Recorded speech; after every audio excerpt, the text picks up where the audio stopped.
thank you all for coming, and thanks for the invitation. Of course, we're delighted to be here, and I'm delighted to introduce to you Dr. Charles Ebinger, who's the director of the Energy Security Initiative at the Brookings Institution, the senior fellow there as well. He's been with Brookings for roughly 5 years, and before that spent a little over 3 decades, I think, in various capacities, working in energy markets globally, mostly in Asia and Africa. And to introduce you to him, those of you who haven't met him, and Charles is going to talk us through some of the market consequences of the natural gas boom that has unfolded here during the past decade or so, and then look maybe at some of the geopolitical consequences that may come with it. So with that, having said that, Charles. Thank you, Tim, for that very nice introduction. Delighted to be here this afternoon with you, ladies and gentlemen. It's hard to believe that if we went back just a very few years ago, 6 years ago, say to 2008, that we were projecting that with declining U.S. natural gas production, that the United States, within a decade from that time, so roughly 2018, would be importing 40%, at least 40% of our natural gas consumption. Because, of course, since that time, we've had the unprecedented boom in unconventional natural gas, shale gas, and some other more arcane types of gas, coal bed methane, and a number of things, but basically shale gas, to the point where we now have so much natural gas.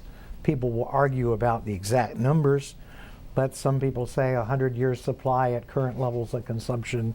But whether it's 100 years, 40 years, whatever, it is a transformative event. And of course has had a rippling effect through the international market, because now all the gas that had been predicated that it was going to be coming to the U.S. as LNG now is somewhat struggling to find markets elsewhere in the world. And at the time that we had anticipated that we would become a large importer of gas, we had roughly 9 or 10 major LNG import facilities developed at the cost of billions of dollars, and massive environmental fights in a number of locations about the wisdom of building these plants. And now all those plants are in a queue in various conditions before the Federal Energy Regulatory Commission and the Department of Energy to get licenses to transform themselves into LNG export facilities.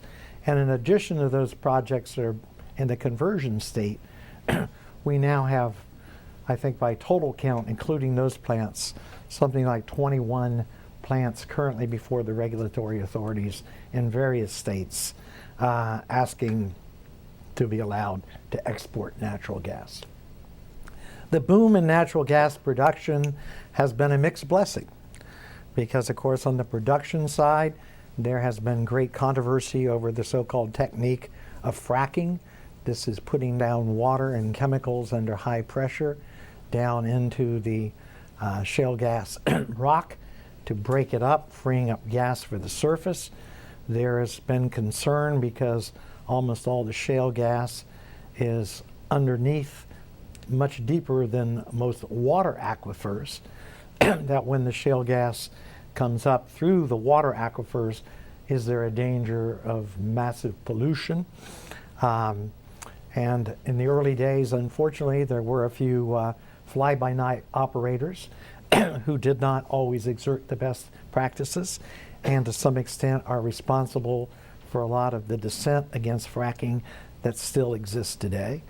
But there's also concern, apart from whether it can pass up through the aquifer safely, about once it comes to the surface, along with the gas comes some of the wastewater, a lot of heavy elements that are also unleashed during the fracking practice, some of which are themselves hazardous to public health. And there's also the question of when this surface water comes to the surface, how is it properly disposed of to ensure that at the surface it doesn't get on the ground into possibly streams, then rivers, then bigger rivers, creating massive environmental damage down the road. And so in most cases, in some states, we've had the luxury that some of the gas is near old salt caverns or other deep caverns, so it can be easily disposed of. But in other places like large portions of the Marcellus, the area we're more or less in the middle of here in Maryland and the district, in Pennsylvania, it has to be trucked sometimes hundreds of miles away to other locations or moved by pipeline in other parts of the country to where it can be properly disposed of. Also, of course, raising concerns about pipeline leakages, truck spillage, whatever. My own view is that since the major companies, and they were late to the game, most of the shale gas was found by smaller independent companies, not by the Exxons and the BPs and the Shells. But as those companies have realized the potential of the resource, which they initially soft-pedaled, and started buying up a lot of the companies that were the early players, my own feeling is that the big industrial players realize that any leakage whatsoever into the environment by anyone with a major environmental incident attached would be injurious to the entire industry. So my own feeling is that the fracking process itself, I think, is pretty safe, although no industrial application is ever 100% safe, obviously. Can't find many industries where we can't cite something that went wrong along the production process.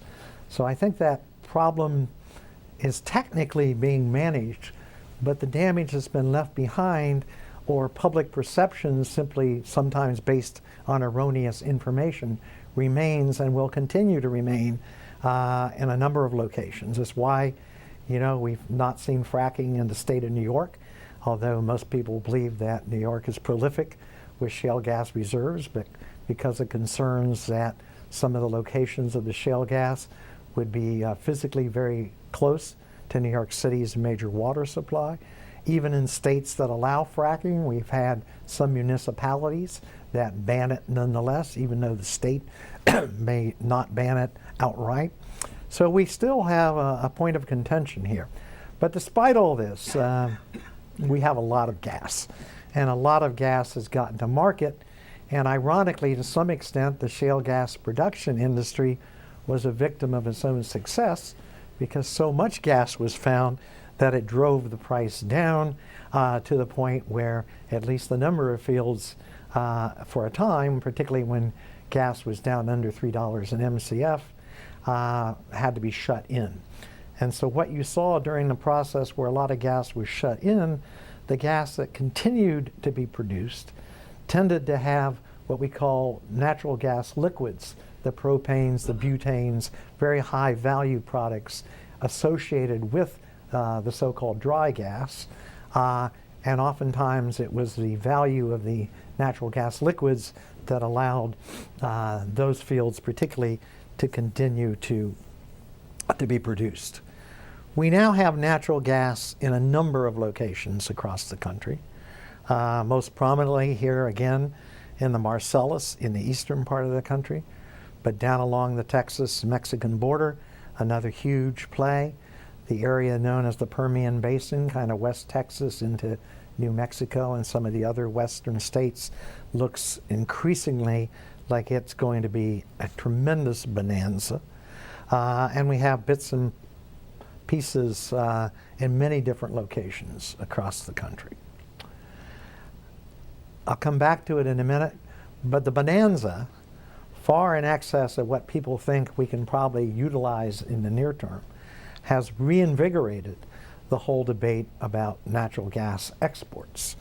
And of course that has been extremely controversial, with companies such as Dow Chemical leading a charge against exports, arguing that we should not be exporting our gas, but using it as feedstock to produce higher value products. I don't think it has anything to do with the fact that Dow has one of the biggest petrochemical plants sitting in Saudi Arabia that shale gas might just compete against, but I wouldn't be so harsh to suggest that.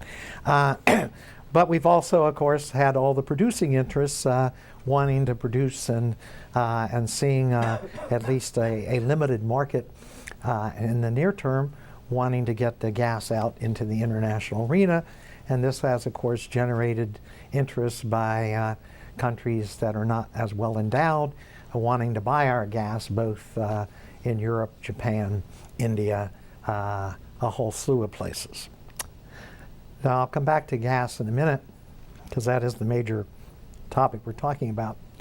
But it's important to note that perhaps not as exciting as the unconventional gas revolution has been the unconventional oil revolution, because people have realized that just using the technology for shale gas, that we can also go into formations that have shale oil and frack it and see production rise. We have been on a pretty consistent decline in our oil production since, amazingly, as far back as 1970. There were a few little spikes along the way where it went up when Alaska first came in, but basically a pretty systematic decline until the advent of the shale oil revolution. And since that time, we've seen production go up nearly 2.5 million barrels a day in the last 3 or 4 years. The anticipation is that we could see another 2.5 million barrels a day in the next few years. This has, of course, led to a dramatic fall off in our oil imports, with massive benefits to the U.S. economy that I don't think have been realized by a lot of people, because at one point we were paying close to between $400 and $450 billion a year for oil imports. And of course, to the extent that we aren't spending that money that way, and it can trigger through the rest of the economy, there's no way that in itself won't prove, I would argue, down the road to be an economic stimulus package that maybe hasn't been accounted for fully yet. Now, just to give you a few figures, and you've got to be very careful when you use any of these figures, because everybody's figures are different. But I'm drawing on the Energy Information Administration's latest figures drawn from what they call their early release 2014 Annual Energy Outlook. According to the EIA, domestic production of gas is going to continue to grow as technologies advance, and we'll say more about that in a minute. And they project that between 2012 and 2040, on the basis of current trends, we will see a 56% increase in natural gas production. And by that time in 2040, that will reach a production level of just under 38 trillion cubic feet. A staggering number when you think what we used to think our natural gas reserve base was when we perceived that gas was going down. And also equally amazing is the EIA's assumption, again subject to attack in other circles, that by 2018 that spot prices will still only be around $4.80 a million BTU. For those of you that may not be energy experts, if you ever kind of on a BTU basis, it's a rough calculation. But if you want to compare a gas price to an oil price, multiply by 7.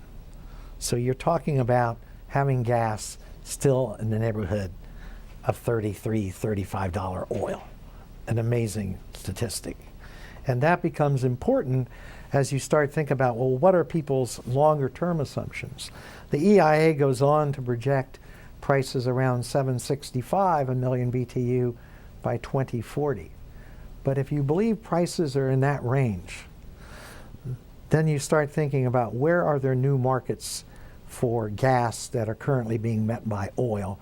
Because if we're going to have that long a time of cheap gas prices, then it makes sense to invest in some things you might not think about investing in otherwise. And for example, there's growing interest in replacing all the diesel fuel that we use in our long distance trucks, the big 18-wheelers. And we use roughly 1.8 million barrels a day of diesel in our truck fleet. Imagine if over a period of 10, 12, 15 years, we converted that So basically we backed out diesel out of the equation. And to the extent that that diesel is imported, again, a benefit on the oil import bill and the macroeconomy. There's growing interest, albeit embryonic, but there's growing interest but by serious companies like GE, Caterpillar, Cummins, who are looking at building LNG-fueled railroad locomotives. And again, this would back out very much dirtier fuels from diesel especially, and again could be a tremendous switch in the North American pattern of energy use, not only in the United States, but notice I said North America, but on our neighbor Canada to the north. There's also great interest in looking at LNG in marine transportation. And here the environmental benefits could be very important because you'd be backing out really dirty bunker fuels with a much cleaner burning natural gas. And if so, people are looking on the Great Lakes and our coastal transport traffic and some of our major rivers, the prospect of switching natural gas in. How much of this is going to occur, or what would happen if all of a sudden this rosy projection of both gas production and gas prices were seriously challenged, is of course a major source of debate. But the one thing I've taken away from this whole debate is that when the EIA and other institutions make forecasts, they have been almost always out of date by the time they are published. And by that I mean they've been out of date, that the real production is much higher than they've assessed. And whether you're looking at the EIA or the International Energy Agency's forecasts, or forecasts by the World Bank, or some of the major commercial banks, they are almost always proved to be on the low side 6 months to a year after they come out. Now part of that is just because of the long time in publication, so that the data really is much earlier data than when the study actually comes out. But it's a good story. And on the unconventional oil front, I think you can say the same thing. There are a lot of people who are beginning to say, after another 2 million barrels a day on the upside, or maybe 2.5, that we may top out. I, for one, do not believe that, because both on visits to areas like the Bakken and in conversations with the actual oil producers in these regions, you hear nothing but very rosy projections. For example, I just went with a number of Brookings trustees to the Bakken oil fields in North Dakota. And most of that production, which staggeringly now is North Dakota. Nobody ever thought of North Dakota producing vast quantities of energy, but almost 1 million barrels a day now and on an upward trend. But they will tell you that all that production is being found down at around 10,000 feet and at levels 15, 17,000, which they will say test technology at this point in time. So you'd have to have some further technological advances. They believe there is much more oil than has been found in the Bakken today, and you hear that same story in the Permian Basin and down along the Mexican-U.S. border in South Texas. But be that as it may, it is transformative.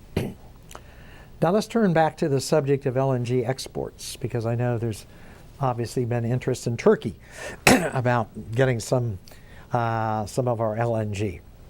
Although I personally think you're going to have more than enough gas between what comes out of the Caspian and what comes potentially out of the Eastern Mediterranean that may come to Turkey.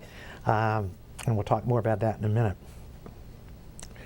We are not as optimistic at Brookings about all the proposed LNG projects before the U.S. government actually being built. And the reason for that is, as we look at the market, we think those LNG projects that get into the market, U.S. projects, between now and 2020 will fare very well because of the arbitrage play, principally in Asia, but perhaps a little less in Europe. But after 2020, the story, we believe, changes dramatically. And we don't think enough attention has been paid to this by our own government officials or our own regulatory authorities, who, if they believe our analysis might try to expedite the licensing process. Because after 2020, we see almost all, and a few years thereafter, we see all the massive projects that are being built in Australia coming into the market. We see new projects coming on by that time frame. Maybe it's going to be 2022. But around that time, building on the giant new gas finds in Mozambique and Tanzania. We think there's going to be more gas coming out of Papua New Guinea. There's controversy over whether Indonesia is going to develop more gas. Right now, of course, its gas production has fallen off, largely, I would argue, because of misguided internal pricing of gas, keeping the commodity too low. But there's a lot of people who are still very optimistic about the Indonesian archipelago. There's also the prospect, we believe, that people are discounting the more development of transcontinental pipeline. We think you may see more gas coming out of the Caspian, not only potentially to Europe, but even more likely to be moving eastward into China. So gas coming out of the stands, more gas coming to China than already comes from Turkmenistan and Uzbekistan currently. We think there's a strong prospect, although Tim and I may have different views on this, we think there's a strong prospect that the Russians and the Chinese may finally get it together and decide to build a huge pipeline. So a recent article by Jonathan Stern at Oxford predicts on the positive side, and to be fair, he cites many reasons why this may not happen. But on the upside, as much as 38 trillion cubic meters, a huge volume of gas that could come either to China and or to the Koreas, an undersea pipeline to Japan. And we believe there will be more intercontinental movement of gas in some other localities. We also believe that by that early 2020 period, you're going to see some countries also entering the world market as shale gas producers.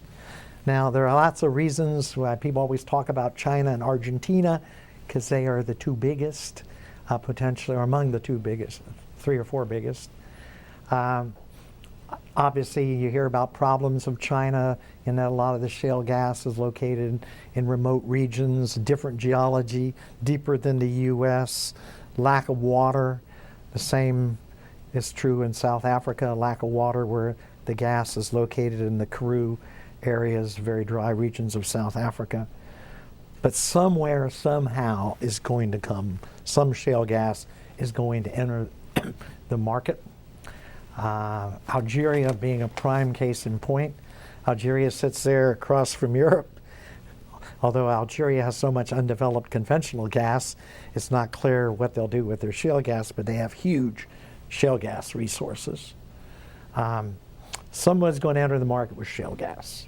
And it will, in turn, particularly if it were China, and particularly if it looked like China could actually find a way to develop the gas, obviating the need for all the LNG that's currently predicted to be needed in China, that would be a transformative event by backing out LNG in China, just as has been transformative backing it out of the United States.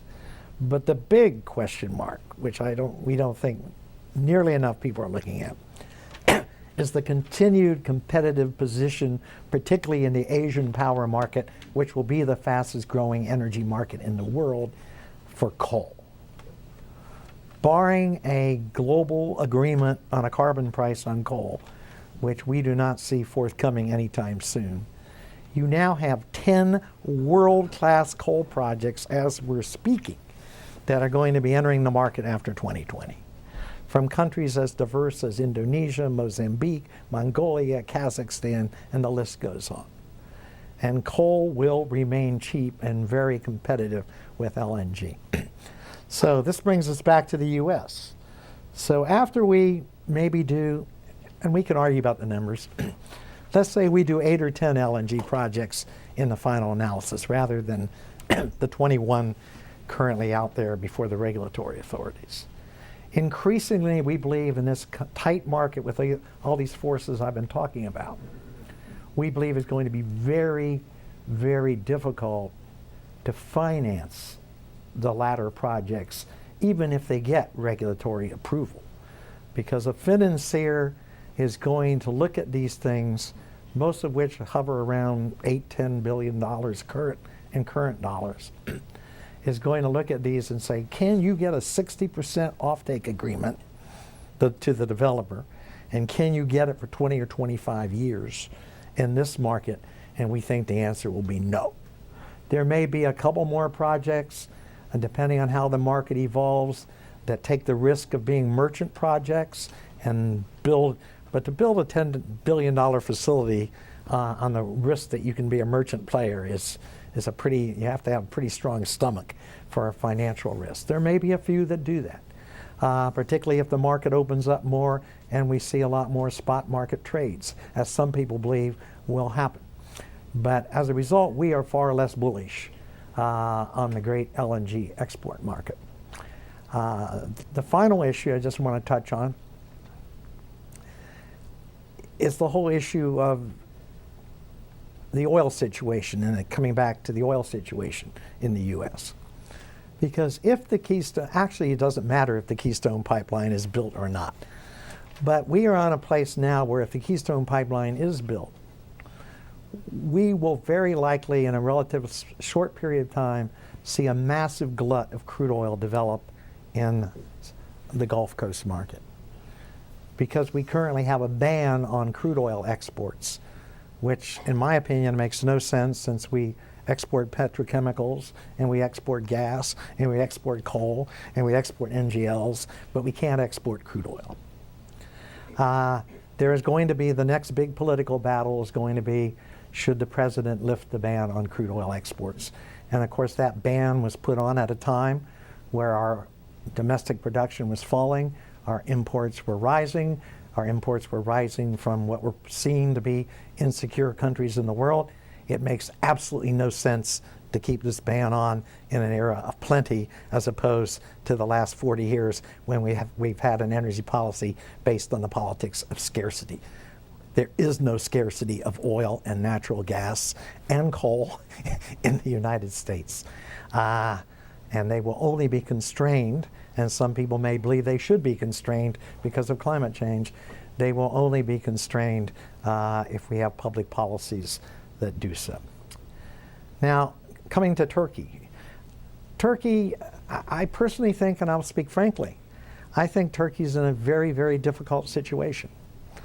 Because here you have the opportunity for the TAP project coming across, allowing Turkey to siphon off a lot of gas for its own domestic consumption, which is great, and electrification. But if you actually look at the European market, and Tim may want to make some remarks about this, the European gas market does not look very robust for much of the next decade. In fact, most people see a relatively flat market with the Western countries of Western Europe kind of going down, maybe Eastern and Central Europe going up, but as a continent, basically flat. And yet we still have all these transcontinental pipelines. In addition to the Trans-Adriatic pipeline, we still have people. I was just at a conference in Norway with the chief promoter of South Stream. I will say he keeps a good face on what I think is a disastrous situation for him. But we've got other pipeline projects. And what happens if the Eastern Med? It'd be a nice thing to have happen, but what if the Eastern Med proves to be much bigger than it currently looks like? As I mentioned, we've got gas sitting in Algeria. Now granted, Algeria is not exactly a great place right now to put all your eggs in for political risk, but there's a lot of gas sitting in Algeria. You've got gas in West Africa and new gas coming on in West Africa that was originally planned to be destined for the U.S. market, needs now to find a home. Some of that gas may find a home in Europe. So the market in Europe, we think for a number of, at least I should say I think, for a number of years, not being terribly robust. The other thing, I've been very critical of the TAP project and made a lot of people angry. And the reason I'm critical is I say, here you are building a pipeline at huge cost at the wellhead, and of course huge cost of the pipeline along its route. And what are you crossing? You're crossing Albania and Italy, two countries that are notorious that people don't pay their gas bills. People do not pay their gas bills. So how do the developers of the wellhead think they're really going to get paid? And countries, I wouldn't exactly put a lot of stock in a sovereign guarantee from either. So I think the other thing that's a big problem in Turkey is price subsidies. One of the reasons you have gas and electricity demand going through the roof is you don't price it appropriately.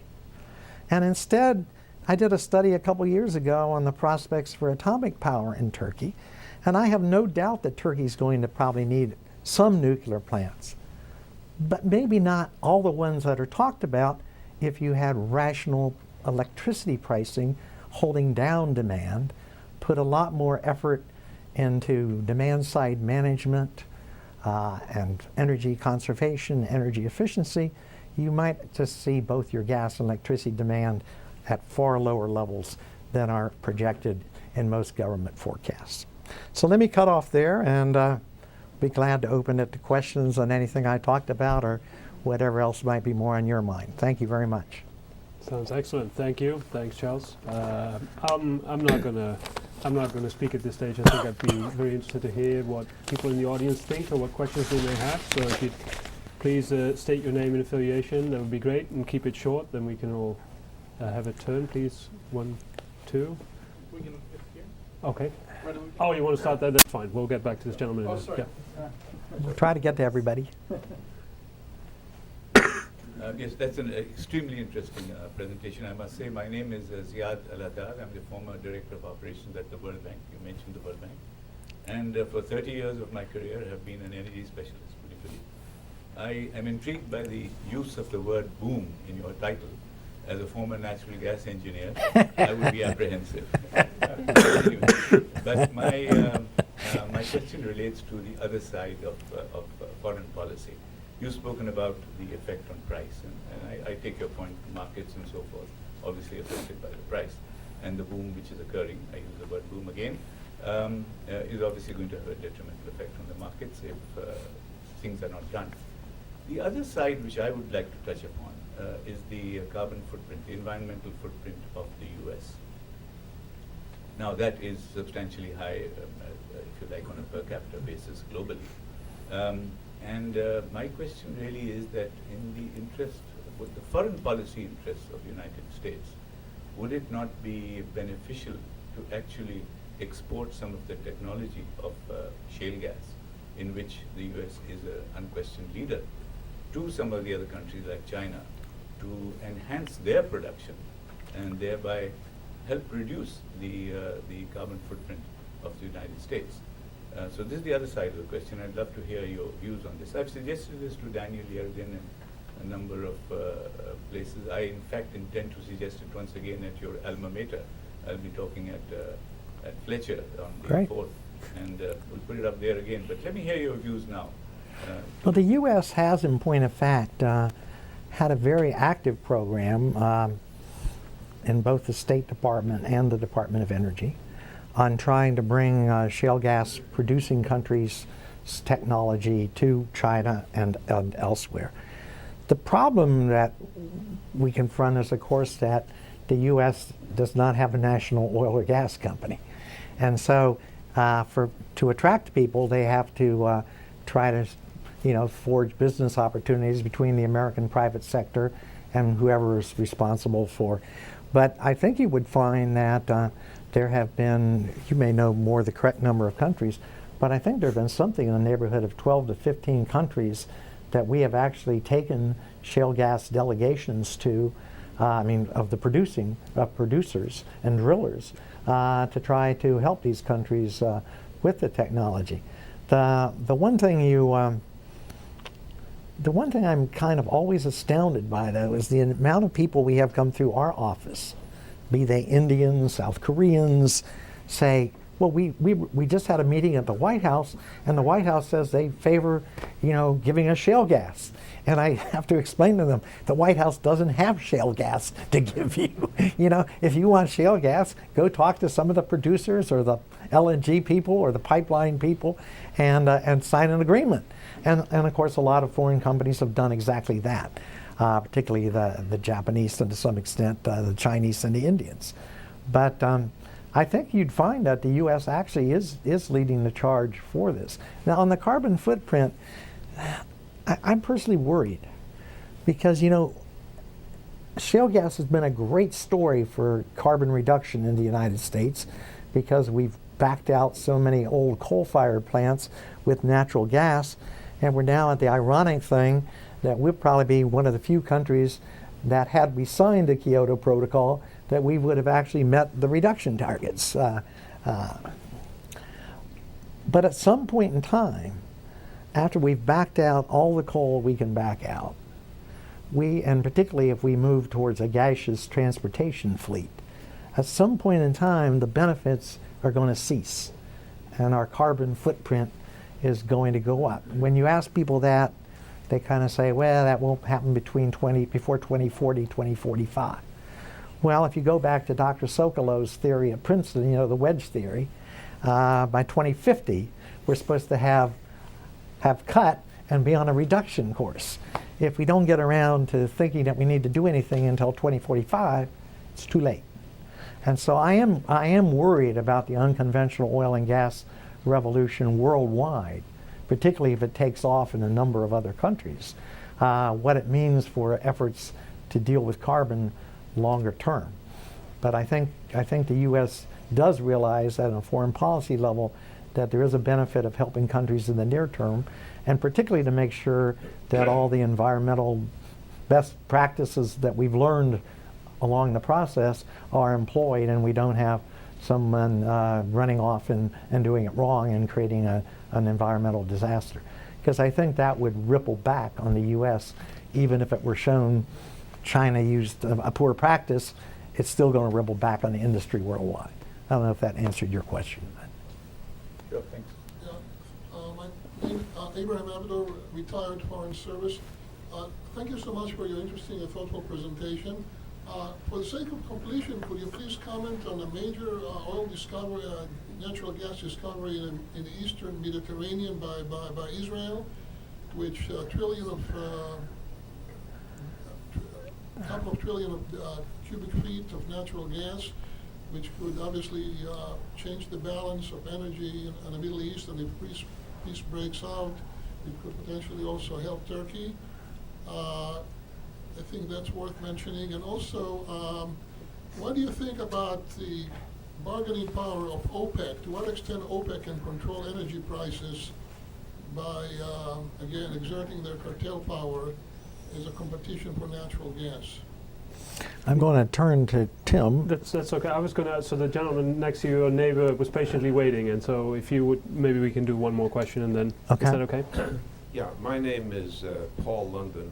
I worked up on the Hill on natural gas issues for many years in the 70s and 80s.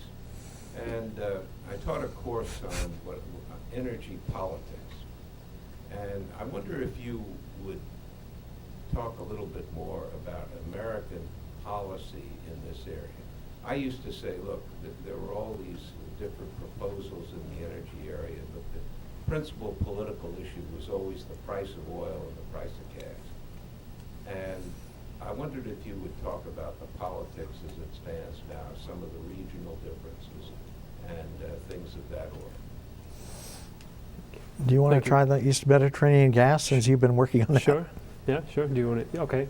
So I'll come back to some of his, but yeah. why don't you Okay. talk? Okay. So I'll be brief on Eastern Med. So Brookings co-organized a conference in November, and this was on Cyprus, because off Cyprus shores, as I'm sure you know, there have been some finds as well. I think our main finding, or at least my main finding, was that some of the expectations have been pretty inflated at least in Cyprus. So they were thinking they were going to be a huge gas exporter. They were talking about constructing LNG plants, but in fact the gas is not really there yet. And so if you look at Israel, the finds are more substantial. But the one field that is producing currently is the Tamar field, which is substantial. But it's probably not big enough to construct an LNG plant still, so it is expected to mostly fuel domestic consumption in Israel. Now the big field that has been discovered, the Leviathan field, is large.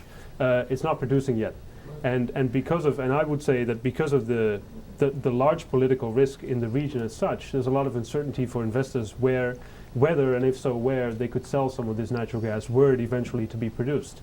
And so I think the potential is large, but I think policymakers and other relevant stakeholders in the region have to be very cautious managing expectations, because in Israel the impression is now that they're going to be a huge carbon exporting country, and they're not there yet at all. And in fact, there are examples around the world where there are substantial reserves in place that are not in fact produced because of too large political risk, and therefore investors are not willing to do so.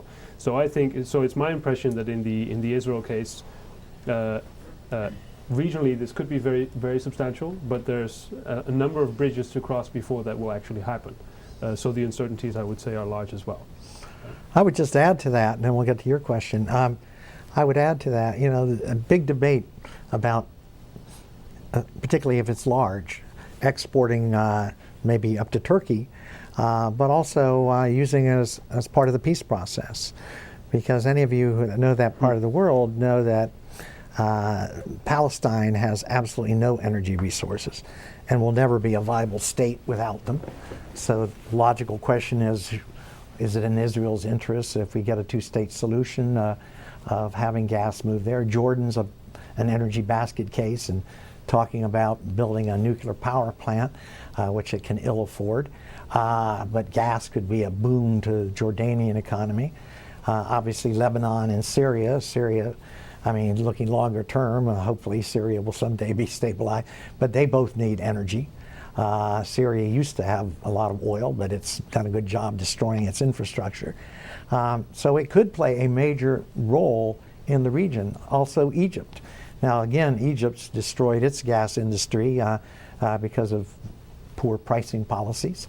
But Egypt could, use as much gas as anyone could possibly get to it. So there is a way of looking at it as a regional thing rather than necessarily feeding in a bigger system up to the north.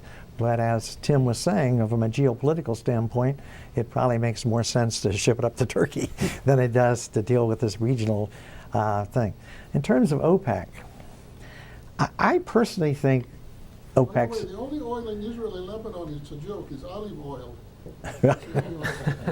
Lots of olive oil. I personally think OPEC is potentially in big trouble, because if we take a longer term view.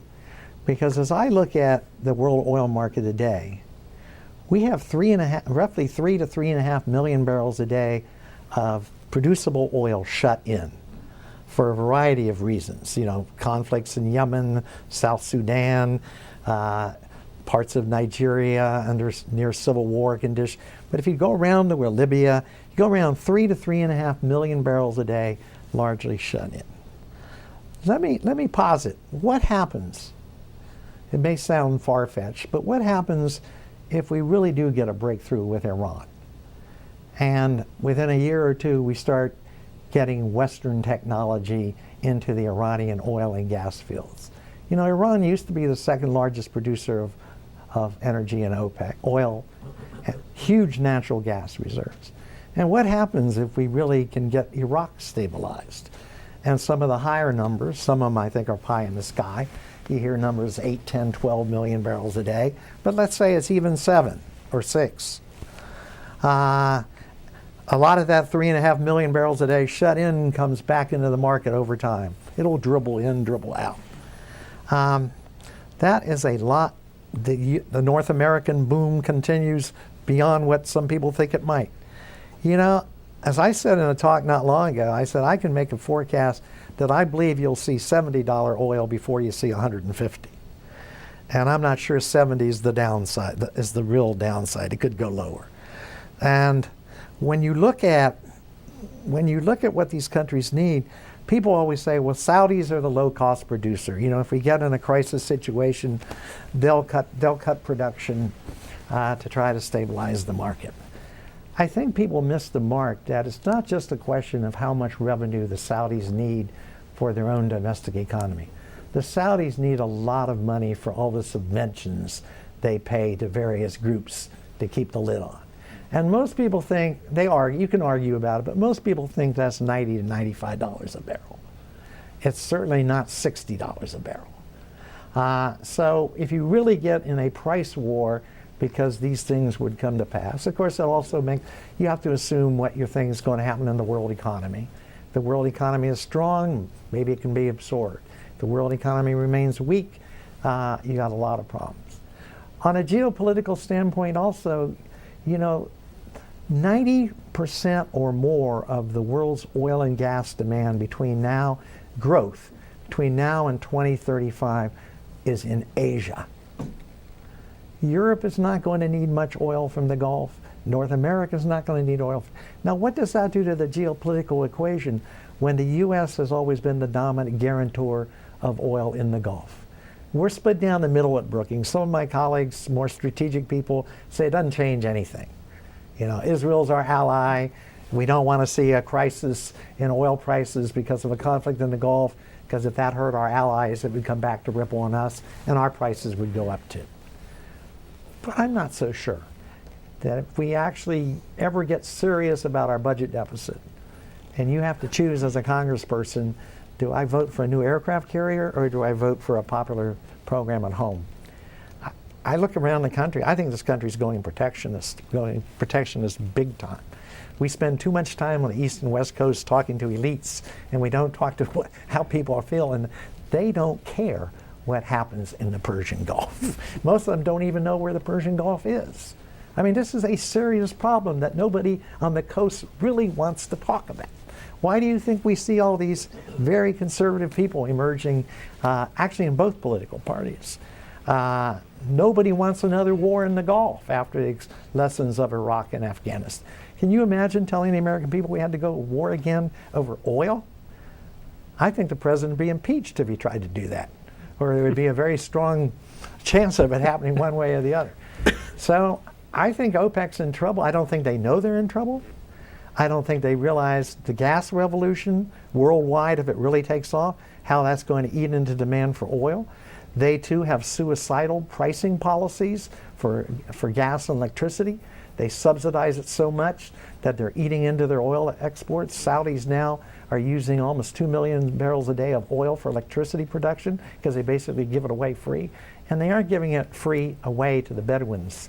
They're giving it to the princes and their palaces, rich industrialists who don't pay their electricity bill, the bureaucracy that doesn't pay their electricity bill, the army doesn't pay electricity bills.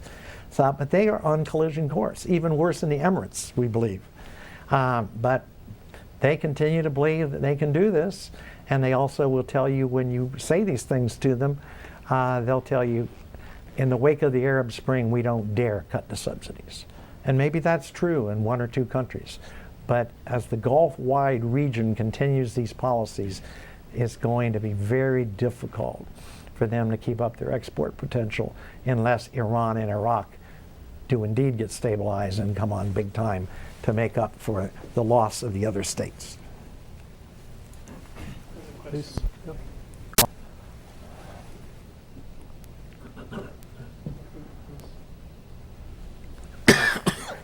Hello. Thank you for your talk. My name is Matt Mossman. I'm a freelance journalist and consultant in town. I focus on emerging markets. Actually, you and I talked a couple of months ago with the crude oil export ban. I had a question regarding Asia and your point about forecasts being really difficult. It looks like there may be a potential with LNG to really upend the system in which LNG is priced in Asian markets. Japan and Korea maybe top the list. And given the difference in price between the Chevron project in Australia and what potentially LNG could come out of here with, I wonder if it's reasonable not to worry at all about Australian supply and imagine that American LNG could really be disruptive in global markets. And I wonder what the practical implications are in terms of pricing in Asia and whether maybe there's unlimited demand as long as gas from here is by a really huge margin, cheaper than gas from anywhere else in the world? It's a good question. There are a lot of people that on Australian projects, as you are suggesting, who look at the price tag, some of them up 50, 60, maybe even higher $1 billion a piece, and wonder, can they really long-term survive? My own feeling, and you weigh in here, you know this better than I do, my own feeling is that a lot of those Australian projects do have long-term contracts. Not that long-term contracts can't be broken, and I wouldn't be surprised if we saw some force majeure on some of those projects. I still find it difficult on the timing sequence for the amount of U.S. projects beyond what we're talking about, beyond 8, 9, 10, for the latter ones to kind of get in, even though theoretically they might be able to take the market share away. Why, if the market is perceived to get, if some of those Australian projects crash and the price comes down, which it would, I believe, it then makes it even more difficult to bring on new U.S. projects, because the perception of the arbitrage play is going to be much narrower. And that would be the scenario I think I would see, is that the price would adjust, but it becomes more difficult for any new projects, except for those already in the pipeline around the world, to come into the market. You also may well see some of those Chevron projects, go bankrupt, and the old story, someone buys them up on cents on the dollar and makes them economic again. I saw this happen with 20 power projects in Pakistan. The first people that built them got killed, but the people that got them later in the bankruptcy are doing pretty well with some of those projects, except for the vagaries of Pakistani politics. So it's not a good answer to your question, but I think it would be harder to see more U.S. projects come in.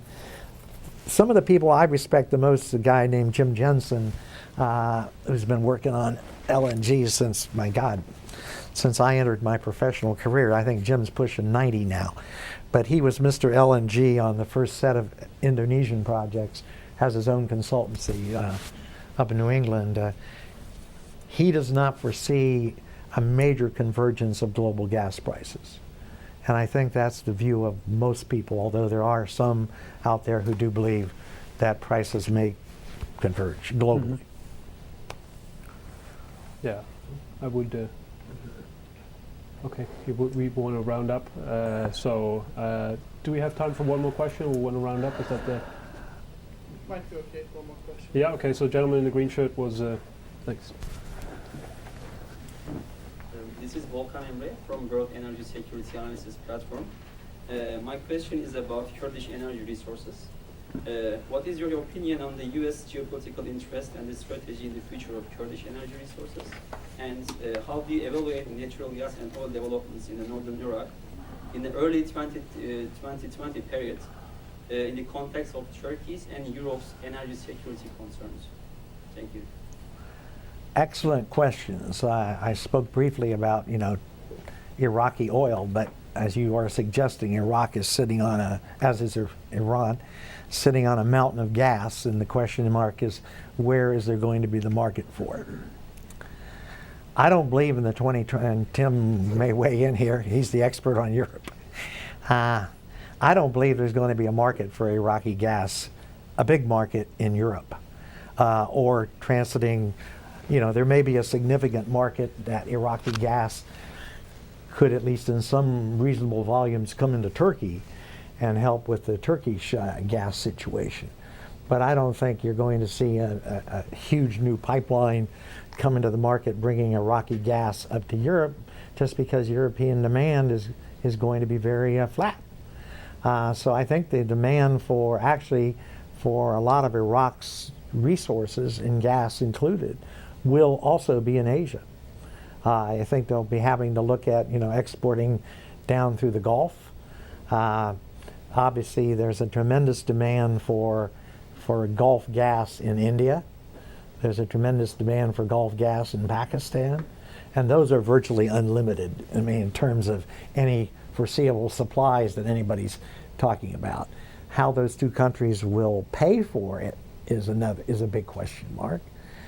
because India is now in a desperate situation where over 40% of its current account is paying for energy imports of oil, gas, and coal, and that's projected to rise. But the market, I think, almost everybody, the IEA, Asian Development Bank, World Bank, almost everybody is forecasting that 90% of the demand for fossil fuels over the next 20 years or so is in Asia. It's not in Europe. So I think maybe Turkey wants to think seriously about what that means for your own strategic interests, what it means for your energy supply. It's going to be tough. I think it's going to be very tough. And don't ever rule out the Russians. I mean, someday the Russians may see the light. You know, the Russians are sitting on huge shale resources in western Siberia. And obviously huge gas resources in many different locations of the country. You know, if they could ever get it right and build the giant pipelines, which they are more than capable of doing and have shown themselves capable of building several thousand mile or 7,000 kilometer pipelines, they could be an energy giant. And I think they get far too little respect about what they could do to the world energy market if they got their kind of political system in better order. All right, I think we should leave it at that. I want to thank you for the comments. Thank you for your questions and your attention, and thank you for coming. Thank you. Appreciate it.